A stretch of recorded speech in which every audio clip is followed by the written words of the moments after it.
Welcome again to 5-Minute Fridays. Today we're going to talk about third grade reading and math proficiency. And I have with me our policy associate, Dr. Sheryl Means. Hi, Sheryl. Hello, how are you? So what is the importance of third grade reading proficiency? It's a strategic priority for the Pritchard Committee, one of our main goals for the next few years. And we know that currently, roughly 30% of our students in the state are not achieving a level of proficiency in reading and mathematics. So why is it so important for students to achieve that level of proficiency by third grade? So we know from the literature and all of the research that there is a consensus that by the time you reach third grade, you are reading to learn. And so if a student is still learning to read in third grade, chances are by the time they get to fourth grade, they will be further behind than their peers because they can no longer or compete, I guess you could say, academically to read and keep up with pace on what's going on in the classroom. And this impacts every area. It impacts reading, it impacts mathematics, it impacts science, everything. So once a student moves from third grade to fourth grade and the upper middle grades in high school, they're really using that foundation, that foundational skill to learn. Right. So if they don't master the foundational skill early, we're setting them up for struggles later on down the path. Absolutely. Reading is critical. Can you mention a little bit about comprehension when we talk about reading? What is the role of comprehension? So to comprehend is to be able to reapply what it is that you have learned through reading. It's an issue of retaining information and being able to use it in practical ways. So the State Board of Education in their policy agenda stated a priority for third grade reading and math proficiency. And the Pritchard Committee is fully behind that goal and believes that that's a critical area for progress in our state if we're going to achieve excellence in education with equity for each and every one of our students.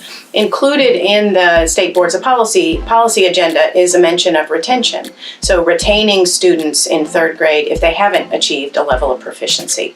So Sheryl's reviewed the research on retention and has reached out to national partners on that issue. Sheryl, will you share with us what you've learned about retention and its value add in reading proficiency? So there's a split in ideology around retention. There are some people that are very much so advocates for it, and there are some that are very much against it. There's plenty of research that says that it has short-term benefits. So if a child is retained in third grade, their reading scores might excel the second time that they go through third grade. But in the long term, there's research that shows that by the time these students get to high school, many of them drop out or they are not as academically successful as they might have been in that brief spurt when they were retained. So one thing that's also very interesting about retention is that it is not for every student, right? So there are certain students who would be exempt from retention policies, and that's universal language in pretty much every state that has a retention policy. There are students who are learning English, for example, students with disabilities. They are exempt from retention policies.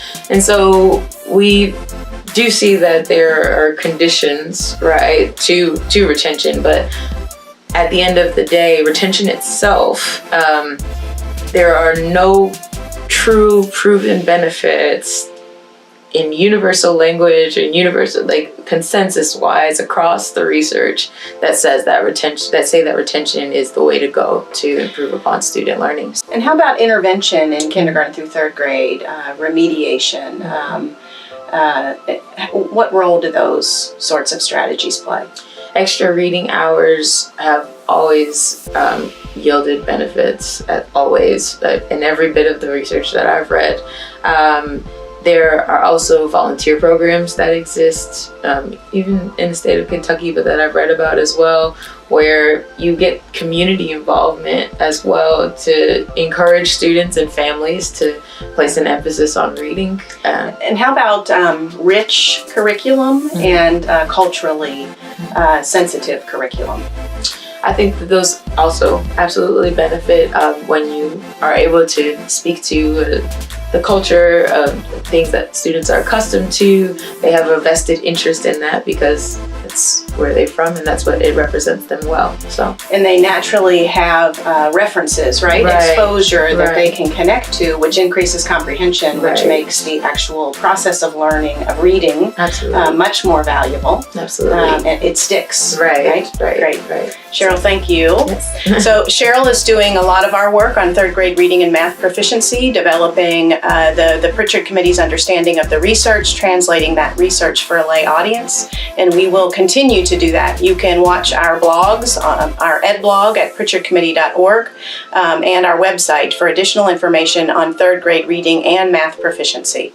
So we hope you'll better understand the proficiency rates for students in your area of the state and find community organizations to work with to ensure we're helping all learners reach their potential.